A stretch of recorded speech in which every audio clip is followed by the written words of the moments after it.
former UBS America's CEO, Robert Wolf, is with me now. Robert, great to see you. Great to see you. Thank you, Deirdre. What do you think about the timing of that Soros donation to Hillary's super PAC? Is that going to hurt her as Bernie Sanders talks about basically redistributing wealth? Listen, I think the rhetoric sounds good, but I think at the end of the day, George Soros is a philanthropist.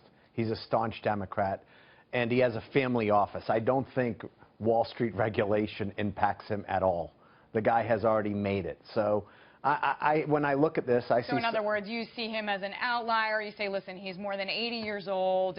As you point out, he's running a family office. Listen, do what he wants. A lot of these billionaires who are giving, okay, you know, they're very philanthropic.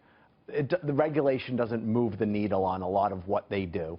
And they have a view they're Democrat or Republican. And the truth is, it's not as if Hillary Clinton can be part of who's involved with her PAC or not. That, you know, but just Robert, like... let me ask you this. I feel like part of Sanders' groundswell support is with young people who feel, rightly or wrongly, that the system is not fair.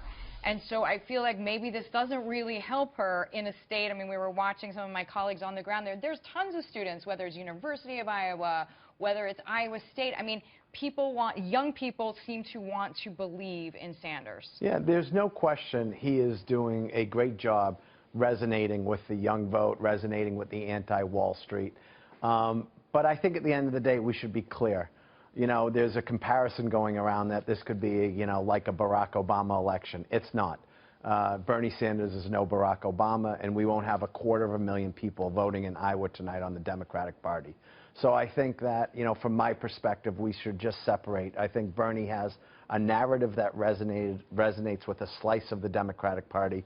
I think the Secretary has actually policies and a vision that resonates with the majority of the Democratic Party. And experience, although she is taking a huge credibility hit. Robert, for people close, what are they saying? I mean, how worrying is this? Well, you know, I think, you know, I spoke to the campaign today, and I think for Iowa, listen, it's tough to understand how a caucus works and who ends up winning and where the votes for O'Malley go to and undecided. But at the end of the day, this is not 2008. She has 1,680 precinct captains.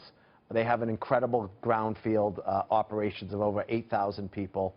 I mean, they're ready for tonight. They're confident, but you can never be overconfident. Anything can happen. And right now, it's fairly much a toss-up. I think Hillary's ahead by 3 to 4 points. But, you know, I think that either way, Iowa and New Hampshire is not going to define the Democratic election. All right, and I hear what you're saying, that her team is organized. Robert Wolf, it is a pleasure to see you as always. Thank you for coming in.